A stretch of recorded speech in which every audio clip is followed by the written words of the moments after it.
Now, mole to number conversions are really not that complex. There's only one conversion factor. But it's very important that you think carefully about what you're doing and does your answer make sense? Because in a little bit we're going to take it to the next level. So it's important that you have a firm foundation. So let's talk or think a little bit more about the mole and also about this word here. The mole is not the same as a molecule. Although the first four letters are the same, it's often abbreviated MOL. The mole comes from the Latin word for heap, because a mole of atoms or molecules or ions is a heap of chemicals. And we use these large numbers to talk about atoms and molecules because when we have such large numbers, we have a measurable amount, something we can see, something we can put on the scale. But, on the other hand, these numbers are so large, they're far beyond our everyday usage. So let's look at two examples.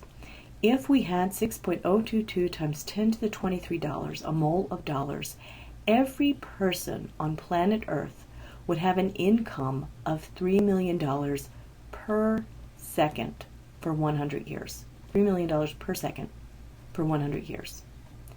And in terms of counting a mole, it's impossible for us to do it. A modern computer that would be able to make 100 million counts, almost a billion counts per second, would need almost 200 million years to count up to this value. So it's just an inconceivably large value. But it's because atoms and molecules and ions are inconceivably small. So we need this large number to talk about amounts of atoms, molecules, and ions that are measurable. Okay, so if we can't count the number of atoms in a mole, if that's impossible for us to do, and we need to know the actual number, how can we figure that out? Well, what we're going to look at now is the relationship between moles and mass. And this is similar to our first example between dozen and mass, a dozen nails and its mass. But instead of a dozen, we're going to use moles, because that's a number that's large enough to give us a measurable mass of atoms. The mass of one mole of a given type of atom is called its molar mass. This would also be true for the mass of one mole of molecules or one mole of ions. It would also be called the molar mass. So when you see the term molar mass, it means the mass of one mole. The units are going to be in grams, and it's actually relatively easy to figure out if you have a periodic table with you, because the molar mass of an element or an element's atoms in grams is numerically equal to the element's atomic mass. So instead of using AMU as the units for the atomic mass, we use the unit grams to give us the molar mass. And of course, the lighter the atom, the less a mole weighs. And what makes an atom light? How many protons and how many neutrons it has. So the lower atomic numbers are going to have lower molar masses than elements whose atomic numbers are larger. So let's take a look at the relationship between mole and the mass. And I'm looking at the atomic mass here. We're looking at the mass of one mole of atoms. So here we have our atoms, atoms, atoms, atoms, atoms, atoms, atoms. And if you would, get out your periodic table, either look in the inside cover of your text, or take out another periodic table if you have one, and look at the average atomic mass that's on the periodic table. So let's look at hydrogen. Here's hydrogen right here. And although it's too small to see on this slide, here's the atomic number 1, meaning it has 1 proton. Here's the symbol. And then down here is the average atomic mass. Now on your periodic table in your textbook, it's going to say 1.01. And if we were looking at the average atomic mass of an atom, that'd be 1.01 AMU. But if we're looking at the mass of one mole, it's 1.01 grams. And here, this takes it out one more significant figure than I see in your textbook.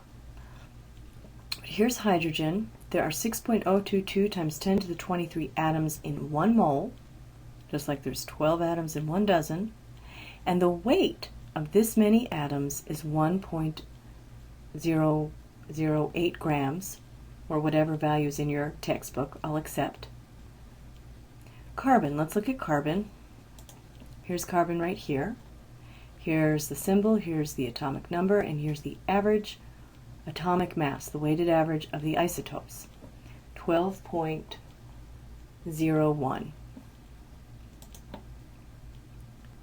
So carbon has 6.022 times 23 atoms in a mole of carbon, and that many carbon atoms weighs 12.01 grams. If we're looking at oxygen atoms, the same thing. Look at the periodic table, here it is.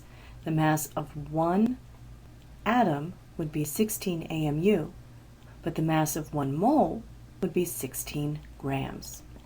So oxygen has 6.022 times 10 to the 23 atoms, and the mass of this many atoms, or 1 mole of atoms, is 16 grams. 1 mole of sulfur has 6.022 times 10 to the 23 atoms, and its mass is 32.06 grams. This is why there are no units on the periodic table after these numbers, because it depends on what you're looking at.